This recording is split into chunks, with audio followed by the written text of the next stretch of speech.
amor, en su poder.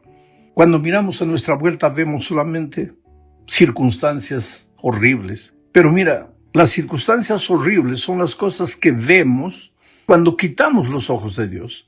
Porque cuando nuestros ojos están fijos en Dios y en sus promesas y en la verdad de su palabra, las circunstancias pueden ser negativas, difíciles, duras, pero no son terribles, no son asustadoras para el que deposita su fe en el Señor Jesucristo. Por eso vamos a estudiar esta semana una vez más sobre el poder autoritativo de nuestra teología, que es la Biblia. Hay mucha gente que se pregunta, si existe una sola Biblia, ¿por qué existen tantas iglesias, tantas religiones en el mundo? Tú sabes que en el mundo existen 9 grandes religiones, el cristianismo, el islamismo, el shintoísmo, el brahmanismo, en fin. Pero solo dentro del cristianismo hay por lo menos unas 5,000 subdivisiones y todas con la Biblia abierta. Ahora, si hay una sola Biblia, debería haber una sola iglesia. ¿Pero por qué este fenómeno? El problema, ¿sabes?, es la interpretación que los varios grupos religiosos le dan a la palabra de Dios. Hay factores que influyen en la interpretación bíblica. Por ejemplo, la tradición, la cultura, la experiencia personal, la razón. No hay duda de que cada una de ellas afecta de alguna manera nuestra interpretación de la palabra de Dios. Pero la pregunta es, ¿hasta qué punto eso es correcto? ¿Hasta qué punto es correcto que la tradición, la cultura, la experiencia personal influyan en nuestra interpretación de la palabra de Dios? Pues ese es el tema de esta semana. Veamos primero el tema de la tradición. ¿Qué es la tradición? El diccionario define tradición de la siguiente manera. Tradición es la transmisión de noticias, literatura popular, doctrinas, ritos, usos y costumbres que se mantienen de generación en generación.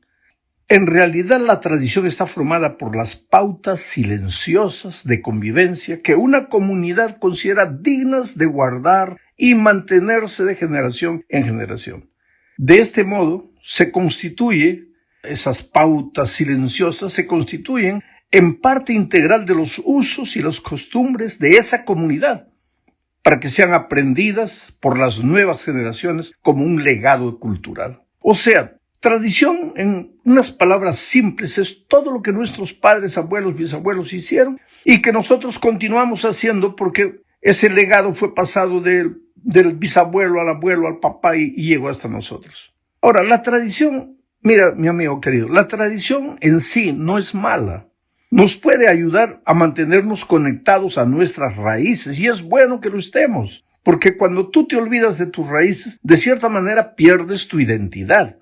Lo que te da seguranza para avanzar al futuro es saber de dónde vienes, quiénes son tus padres, tus abuelos, tus bisabuelos, cómo vivían ellos, cuál era la cultura de ellos.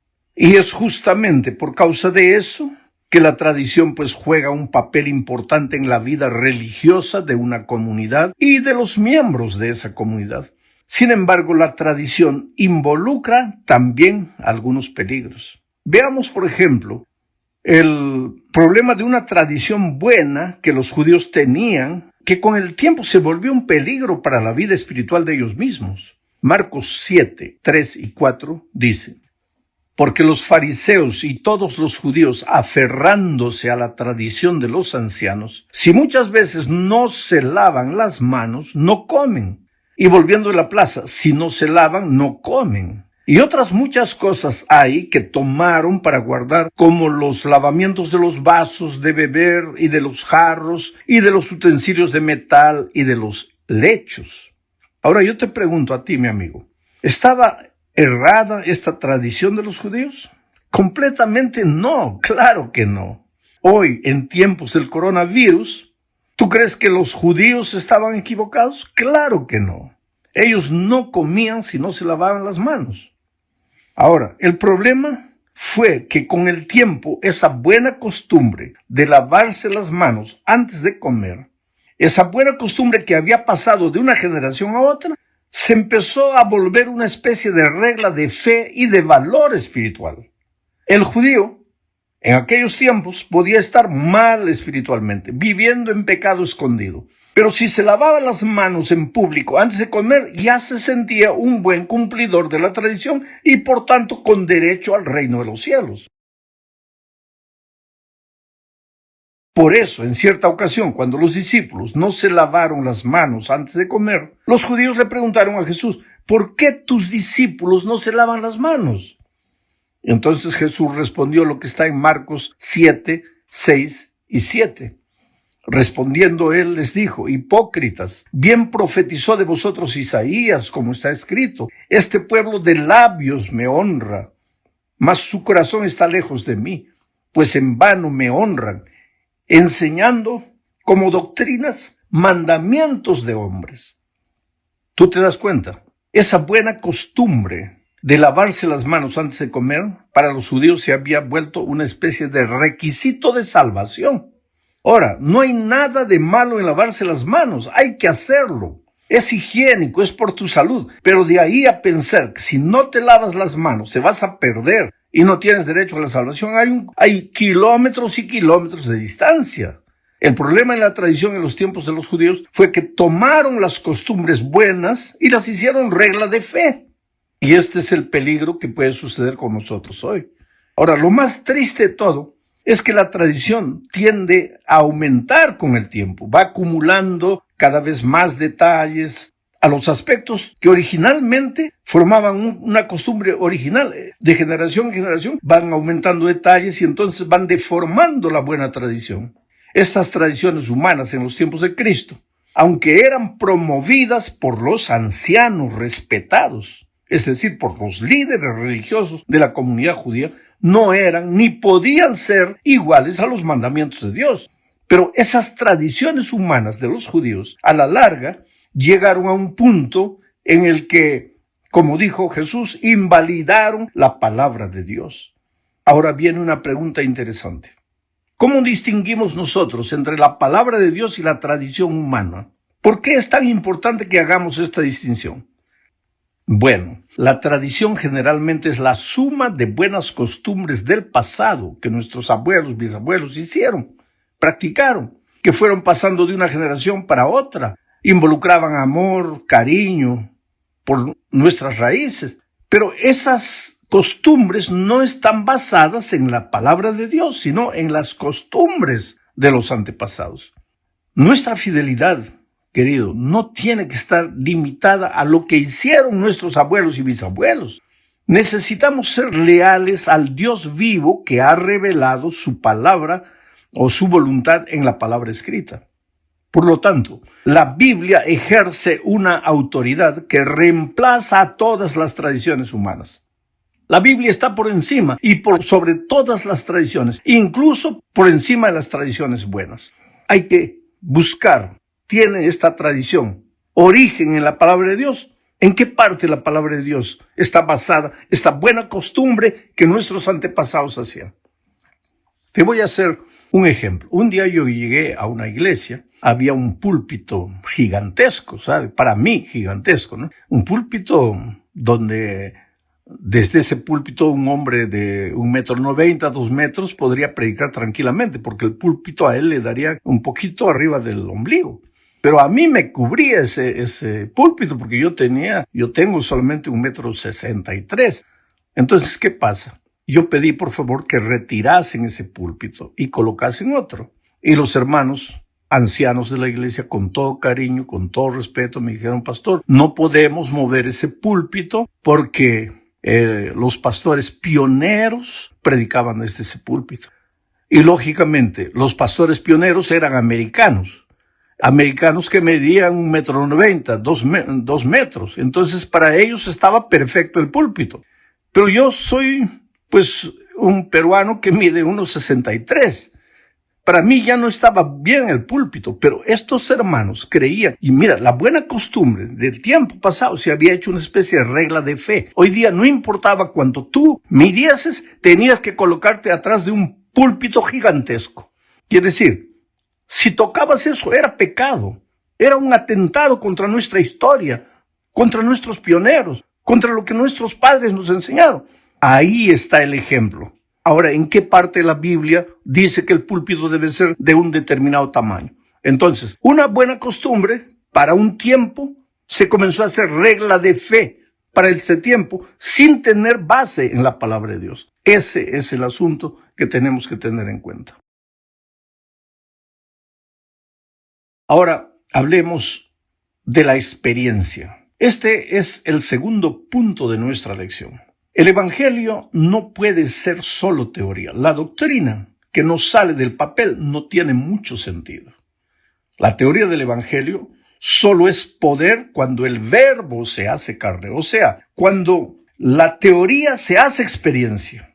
La experiencia es la teoría hecha vida. Primero nacen las emociones en el corazón, después se transforma en acción.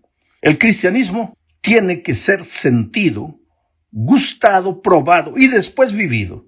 Eso es experiencia. Es lo que sientes y que te empuja a la acción, a vivir. La experiencia es aquello por lo que darías la vida. Sin embargo, la experiencia no puede ser la esencia ni el fundamento de nuestra fe. No puedes quedarte esperando que Dios te hable personalmente a tu propia experiencia cuando Dios ya te habló a través de su palabra. No puedes basar tu conducta cristiana en lo que sientes, sino en lo que la palabra de Dios dice. El sentimiento no está por encima de la palabra de Dios. Observa lo que dice Pablo en 2 Corintios, capítulo 11, versículo 3. Pero temo que como la serpiente con su astucia engañó a Eva, nuestros sentidos sean de alguna manera extraviados de la sincera fidelidad a Dios. Percibe el raciocinio de Pablo. La serpiente con astucia engañó a Eva. Y Pablo dice, mi temor es que nuestros sentidos, nuestros sentimientos, así como la serpiente, de manera astuta nos desvíen de la sincera fidelidad a Cristo. Tú puedes ser hasta sincero, pero si basas tu vida cristiana solo en lo que sientes, estás mal. Veamos el caso del paralítico, por ejemplo, en el tanque de Bethesda. Estaba paralítico, no podía andar, 38 años sin andar. Vino la palabra de Dios. Jesús le dijo, levántate, toma tu lecho y anda. Pero el paralítico no sentía nada, no sentía que estaba curado, estaba paralítico. Podría haberle dicho a Jesucristo, oh Señor, yo quisiera andar, sí, pero estoy paralítico, yo siento que estoy paralítico. Si hubiera hecho eso, el paralítico se hubiera quedado paralítico para el resto de la vida. Pero él, a despecho de lo que sentía, creyó en la palabra de Jesús y se levantó y anduvo. Entonces, querido, el sentimiento es bueno. El sentimiento le da sabor a la vida cristiana. Pero cuidado con normar tu vida cristiana solo por el sentimiento. Por eso Dios te dejó su palabra. En el tercer punto de este estudio veremos el papel de la cultura en la interpretación bíblica. Es innegable el poder y la fuerza de la cultura en nuestro comportamiento. El drama que vivimos hoy es el hecho de que vivimos 6 días de la semana sumergidos en la cultura que nos rodea y algunas pocas horas el sábado en la iglesia, donde recibimos las enseñanzas bíblicas. Y esas enseñanzas bíblicas no siempre apoyan lo que la cultura enseña. Entran hasta en contradicción. Y ahí tú te quedas entre la cultura y la palabra de Dios. ¿A quién sigues? ¿A la cultura o a la Biblia? El resultado de todo esto es lo que estamos llamando hoy de secularismo. El cristianismo secular intenta infiltrar en las iglesias las enseñanzas de la cultura en detrimento de las enseñanzas divinas. El otro día, por ejemplo, un anciano de iglesia, delante de la intransigencia de algunos hermanos, querían hacer de la iglesia una especie de sindicato. Me preguntó, pastor, ¿en todos los lugares es como aquí? Mi respuesta es, depende, querido. ¿Depende de qué? De la cultura. Tú sabes que el espíritu sindicalista está presente en todos los lugares, en todos los países, bajo diferentes ropajes. Y es lógico que esos mismos hermanos que participan de sindicatos, de agremiaciones, de reivindicación durante 6 días, vienen a la iglesia y quieren que la iglesia también funcione como un sindicato. La palabra de Dios no tiene mucho valor para ellos. Lo que importa es, entre comillas, el mundo está cambiando y ¿por qué nosotros también no cambiamos? Quiere decir, si la cultura cambia, que la palabra de Dios también cambie. No es así. Yo podría dar otro ejemplo, pero no lo voy a hacer. Podría hablar sobre el homosexualismo, por ejemplo. En cierto país, alguien dijo, pastor, el homosexualismo en este país antes era prohibido. Hoy es aceptable. Pero si vamos así, dentro de poco será obligatorio. ¿Tú te das cuenta? La cultura cambió. Entonces nosotros también tenemos que cambiar. No, pues querido, la palabra de Dios es palabra de Dios eterna. Sus valores no cambian. ¿Cuál es el consejo de Cristo? Mira lo que Él dijo en su oración intercesora, Juan 17, 14 al 16. Él oró a Dios diciéndole, yo les he dado tu palabra. ¿A quién? A los discípulos. Y el mundo los aborreció. Quiere decir que si tú quieres respetar los principios de la palabra de Dios, el mundo te va a aborrecer. Y el mundo los aborreció porque no son del mundo, como tampoco yo soy del mundo. No te ruego que los quites del mundo, sino que los guardes del mal. No son del mundo, como tampoco yo soy del mundo. Oh, querido, nosotros vivimos en este mundo, pero no somos de este mundo. Vivimos sumergidos en la cultura de este mundo, pero no podemos contagiarnos de la cultura de este mundo. Hay muchas cosas buenísimas en la cultura, pero también hay mucho veneno infiltrado, y tú tienes que tener la luz de la palabra de Dios para no dejarte arrastrar por la cultura. No podemos aislarnos del mundo. Tenemos que cumplir una misión en este mundo. Pero mira lo que la sierva de Dios escribió en Consejos para Mayordomía, página 306. Los seguidores de Cristo han de estar separados del mundo en sus principios e intereses, pero no deben aislarse del mundo. El Salvador trataba constantemente con los hombres, no para alentarlos en alguna cosa que no estuviese de acuerdo con la voluntad de Dios, sino para elevarlos y ennoblecerlos. Si tú vas a una rueda de amigos, que sea para que tu influencia los lleve a Cristo y no para que la influencia de ellos te sumerja a ti en una cultura que no tiene Dios y que no respeta a Dios. Vamos al cuarto punto, se nos está yendo el tiempo. El papel de la razón y la interpretación bíblica. Leamos 2 Corintios capítulo 10, versículo 5. Derribando argumentos y toda altivez que se levanta contra el conocimiento de Dios y llevando cautivo todo pensamiento a la obediencia a Cristo.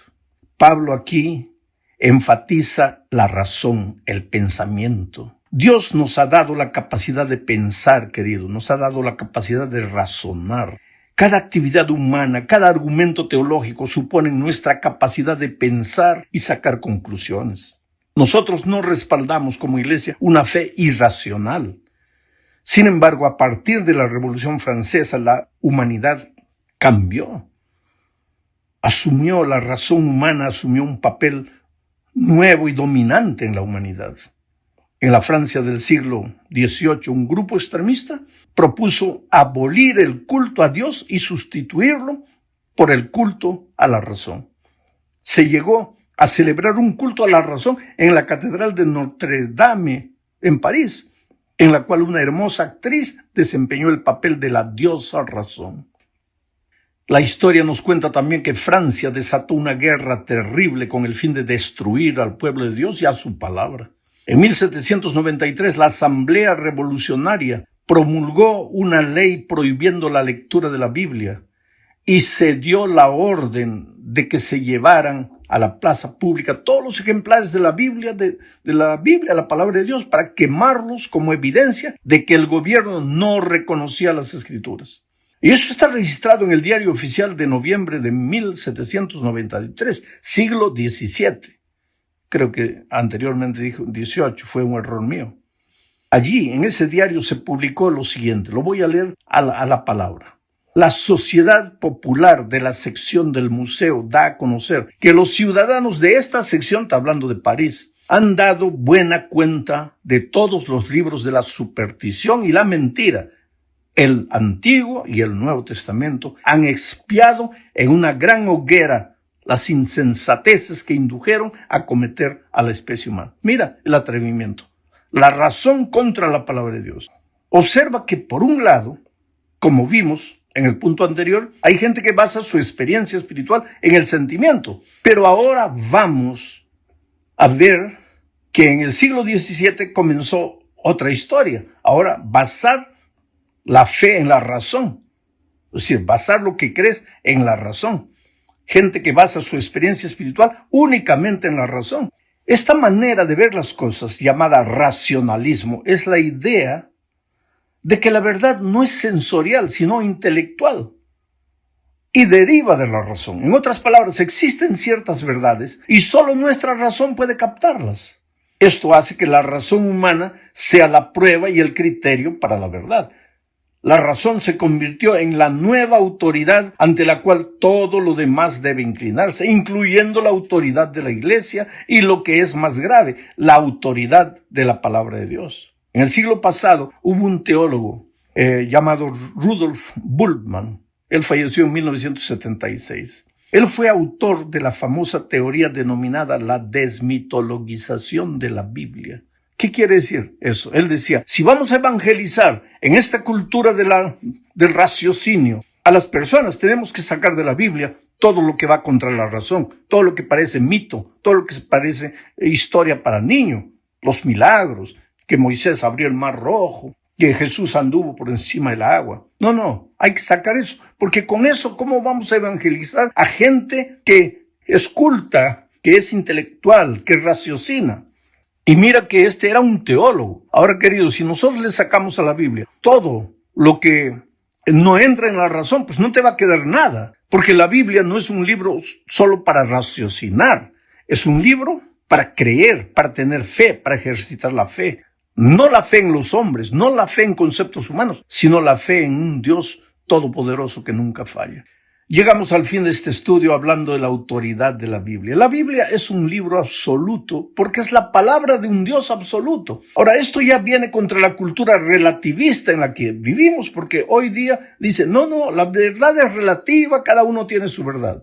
Pero la palabra de Dios dice, no, Dios es absoluto, su palabra es absoluta y cada uno no tiene su verdad, solo existe una verdad. Jesucristo dijo, yo soy el camino, la verdad y la vida. Entonces nuestra fe tiene que estar documentada únicamente en la palabra de Dios. Podemos sacar buenas cosas de la razón, de la experiencia, buenas cosas de la tradición, pero nada sustituye a lo que la palabra